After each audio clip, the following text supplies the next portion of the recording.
Bismillahirrahmanirrahim. Assalamualaikum warahmatullahi wabarakatuh. Perkenalkan, nama saya Ainur Rafiqil A'la, NIM 20510505020 dari kelas Perbankan Syariah 4. Sini saya bertugas menjelaskan tentang Otoritas Jasa Keuangan atau yang biasa disingkat OJK.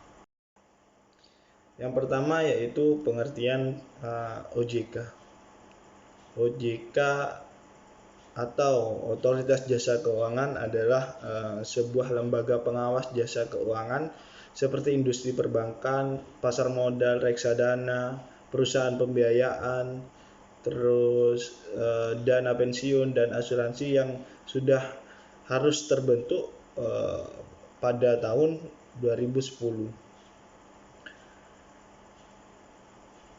Yang pada dasarnya undang-undang tentang OJK ini hanya mengatur tentang pengorganisasian dan tata pelaksanaan kegiatan keuangan dari lembaga yang memiliki kekuasaan di dalam pengaturan dan pengawasan terhadap sektor jasa keuangan. Oleh karena itu,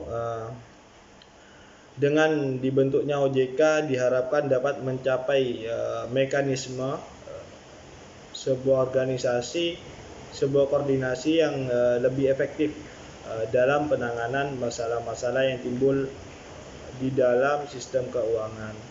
Dengan demikian dapat lebih menjamin tercapainya stabilitas sistem keuangan yang adanya pengaturan dan pengawasan yang lebih terintegrasi.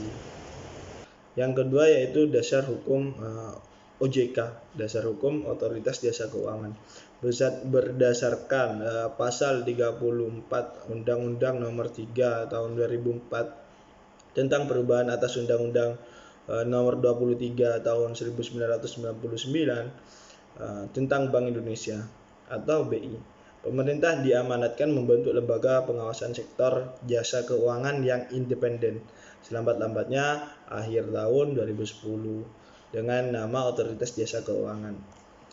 Menurut penjelasan pada pasal 34 Undang-Undang Nomor 3 Tahun 2004, OJK ini bersifat independen dan menjalankan tugasnya dalam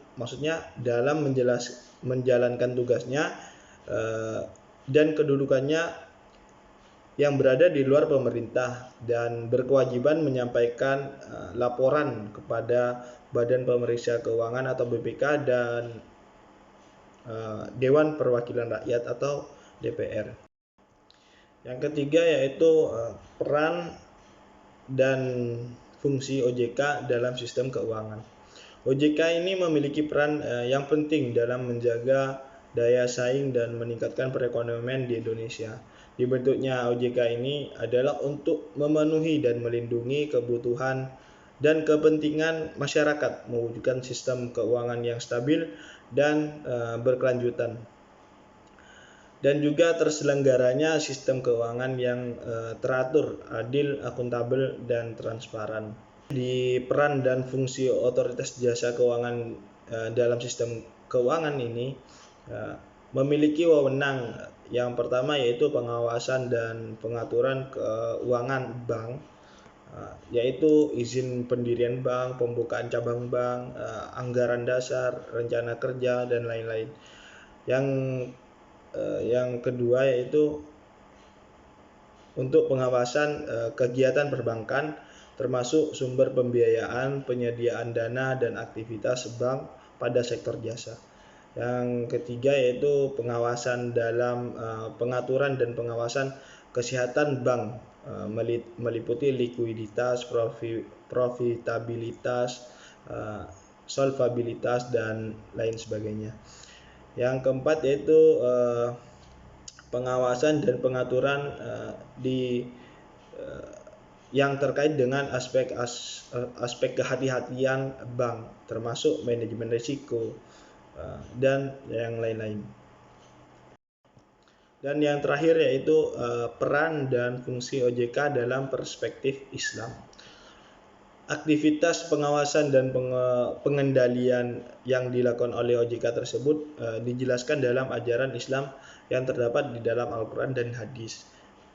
Kegiatan pengawasan terhadap aktivitas ekonomi telah dipraktikkan sejak zaman Nabi Muhammad SAW, yaitu melalui hisbah. Oleh karena itu, Otoritas Jasa Keuangan atau OJK ini pada dasarnya berkaitan dengan menjaga hukum-hukum Allah terhadap pelanggaran, melindungi, menghormati masyarakat, dan memastikan keamanan dan keselamatan masyarakat di sektor keuangan. Jadi itu penjelasan tentang OJK dari saya. Kurang lebihnya mohon maaf. Wassalamualaikum warahmatullahi wabarakatuh.